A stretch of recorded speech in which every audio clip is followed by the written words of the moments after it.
satu reaksi yang agak mengejut di negara jiran kita, Indonesia. Sebab Bapak Presiden telah pun sebut bahawa dalam ucapan di PBB, itu tak pernah dicakap, tak pernah disebut oleh mana-mana Presiden Indonesia. Lebih-lebih lagi Perdana Menteri Malaysia lah, sebab kita tak pernah cakap yang kita akan iktiraf Israel. Kenapa PMX tidak hadir sama dalam persidangan damai? Kecuali Datuk Seri Anwar Ibrahim. Amat menyedihkan, amat memalukan. I've just seen the most powerful speech by an Indonesian president at the UN summit. 5 points show why President Prabowo's speech is about more than symbolism and why it matters. Syukran Indonesia. Syukran Indonesia. Keberhasilan Indonesia mendamaikan Palestina memberi sorotan dunia. Di bawah kepemimpinan Prabowo Subianto, diplomasi Indonesia menembus kebuntuan panjang konflik Gaza. Prabowo tampil tegas, berwibawa, dan berhasil membawa Indonesia ke panggung utama sebagai negara yang berperan nyata dalam menjaga perdamaian dunia. Sementara itu, Malaysia justru dibuat malu. Dalam konferensi tingkat tinggi perdamaian Gaza, nama Malaysia bahkan tak tercantum dalam daftar undangan resmi. Dunia seolah mengabaikan keberadaannya dan lebih memilih mendengar suara dari Jakarta. Bagi banyak pihak, ini adalah bukti bahwa pengaruh Indonesia kini jauh melampaui negeri jiran tersebut. Keberhasilan ini menegaskan perubahan besar di kawasan Asia Tenggara. Indonesia kini tidak hanya disegani karena kekuatan militernya, tetapi juga karena peran moral dan diplomatiknya di dunia internasional. Dunia melihat kekuatan dan pengaruh sesungguhnya kini berada di tangan Indonesia. Thank you very much. Also with us is President Prabowo, a very incredible man of Indonesia. President, come on.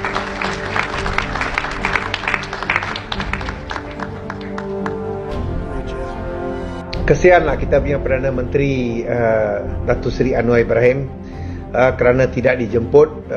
Ini sidang kemuncak di Mesir yang diorganisasi oleh Presiden Mesir untuk meraih gencatan senjata di antara Hamas dan Israel. Banyak pemimpin, ramai pemimpin daripada seluruh dunia dijemput dalam majlis ini, termasuklah pemimpin daripada Turki, kawan baik Datuk Seri Anwar Ibrahim, Qatar, Kuwait, Bahrain. PLO punya Perdana Menteri pun ada hadir, Muhammad Abbas. Indonesia punya Prabowo, kawan baik Datuk Seri Anwar Ibrahim pun dijemput.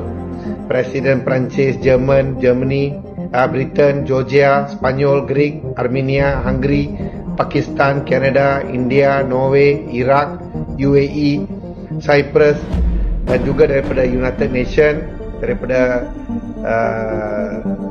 gabungan Eropah, gabungan negara-negara Arab, semua dia orang pemimpin dijemput, kecuali Datuk Seri Anwar Ibrahim. Amat menyedihkan, amat memalukan. Saya nampak orang pakai songkok seorang tu, saya terubak sikit hati. Kenapa PMX tidak hadir sama dalam persidangan damai? Yang keduanya, kenapa Hamas, persetujuan dibuat dengan Hamas saya tak nampak gambar, sebab saya tengok 2 jam semalam untuk bolehkan saya tanya soalan pada hari ini. Jadi pertama, kenapa Malaysia tidak berada bersama? Yang kedua, kenapa Hamas tak dilibatkan langsung? Puluhan tahun saya membela Palestina. Ya, Indonesia tentunya selalu diajak untuk ikut mendukung proses besar ini, dan memang ini tekad kita sebagai bangsa. Tekad saya, puluhan tahun saya membela Palestina. Puluhan tahun sejak saya masih muda, kita terus-menerus mendukung kemerdekaan Palestina, rakyat Palestina, dan alhamdulillah ya kita bisa berbuat. Indonesia selama ini aktif. Kita kirim bantuan, kita kirim kapal, kita kirim Hercules berkali-kali. Saya kira rakyat Palestina dan rakyat Timur Tengah melihat bagaimana komitmen Indonesia. Kita juga kirim bantuan pangan cukup besar, ya. Ribuan ton beras kita kirim. dan kita terus komit untuk mendukung ini. Satu reaksi yang agak mengejut di negara jiran kita, Indonesia, sebab Bapa Presiden telah pun sebut bahawa dalam ucapan di PBB. To close, I would like to reiterate again Indonesia's complete support for the two-state solution in Palestine. We must have an independent Palestine, but we must also recognize, we must also respect, and we must also guarantee the safety and security of Israel. Only then we can have real peace and no longer hate and no longer suspicion. The only solution is this two-state solution. Wow. Itu tak pernah dicakap, tak pernah disebut oleh mana-mana Presiden Indonesia. Lebih-lebih lagi Perdana Menteri Malaysia lah, sebab kita tak pernah cakap yang kita akan iktiraf Israel. The furthest we've gone is two-state solution. Maknanya kita acknowledge lah Israel tu ada, ya. Tetapi yang ini Prabowo buat calculated move. Dia buat satu keputusan, perkiraan strategik, kata okey, mungkin inilah masa saya boleh menonjolkan Indonesia mungkin di mata Amerika Syarikat, dan saya beranikan diri untuk cakap I will recognize Israel selepas Palestin diiktiraf dan diwujudkan secara rasmi oleh semua masyarakat ataupun international community. Dan kedua, kita juga akan sokong supaya keselamatan Israel dijamin.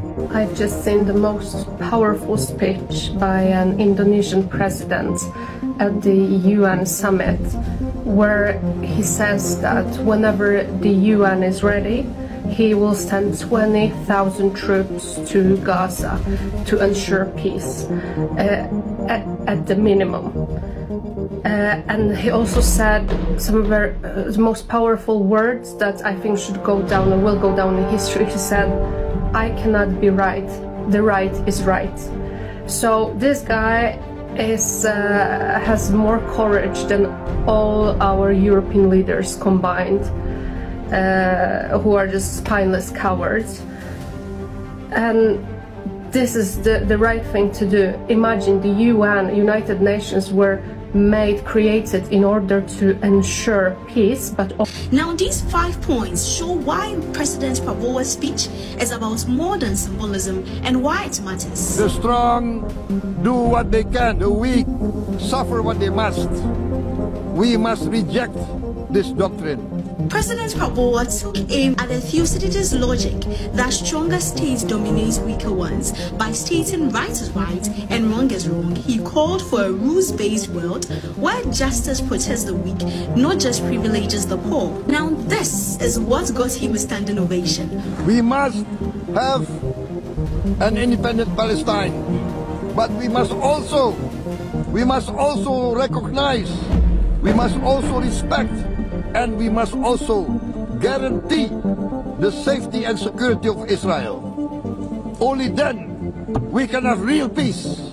Most Muslim-majority states emphasize Palestinian rights, and Prabowo did too, but he went further, and rather than condemning only one side, Prabowo insisted on a two-state solutions, even taking them back to the very beginning by citing that they are both descendants of Abraham. And that it's a balance that makes Indonesia stand out as a potential mediator and not just a partisan voice.